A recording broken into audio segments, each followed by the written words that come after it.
You know, think about it. It was just a week ago that the China bombshell came that the president was targeting Mexico, I should say, as its latest trade war, saying that it was going to slap tariffs on the Mexicans if they didn't do something and fast at the border, at their border with Latin America, most notably along the Guatemala border, where we're told right now that the Mexicans are promising to send 6,000 troops, National Guard, Mexican National Guard, among some of the other things they've promised to avoid these tariffs. U.S. Border Patrol Chief Carla Provost on that. Carla, very good to have you. What do you think of the offering that the Mexicans so far are making?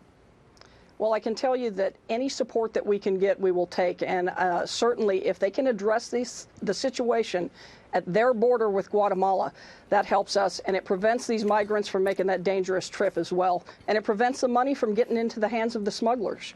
So how do we prove that, Carl? I mean, you know, the old Reagan thing, trust but verify. We have to see that there are indeed more troops at that Guatemalan border, because that's the problem, right? It's not just the Mexicans trying to get in here. It's all those from points further south. Yes, Neil, that is correct. We've got large numbers of Central Americans. That is the majority of the individuals that we have coming across. For me, it's when I see numbers start dropping, when I'm not catching 4,200 to 5,000 people a day crossing our borders illegally. So that would be your measurement, right? I mean, just the fact that you're apprehending fewer people. Certainly, that would be a big measurement for Border Patrol.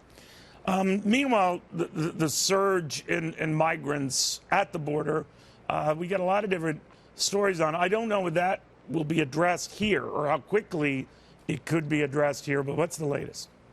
Well, just as of this morning, we've apprehended over 614,000 people crossing our southwest border illegally. Wow. That number is higher than any of the fiscal years for the last decade, and we still have 4 months left in this fiscal year. So these numbers are unprecedented. What's driving it? Many factors. One of the biggest is they know that if they bring a child with them, they're going to be released into the United States. We have to have the ability to detain families together through an immigration process, and that takes action by Congress. All right, well, that's sort of like waiting for Godot. We haven't seen that yet, but I am curious, Carla, what you make of the argument. Some of that we need to give more. Maybe this is outside your area. You've got enough to worry about. We have to increase aid to Latin American countries. My only fear with that, given the history on this, is it doesn't get into the proper hands and you waste a lot of dough. That does happen. Certainly, we've had that, you know, from the past. But that's just the push factor. The pull factors we can certainly address here, and those pull factors are the fact that they are getting released into the country, the family units, and I think that's something that we have to address if we want these numbers to come down. All right, we'll watch. Carla Provost, the U.S. Border Patrol Chief. Very good seeing you again. Thank you so much.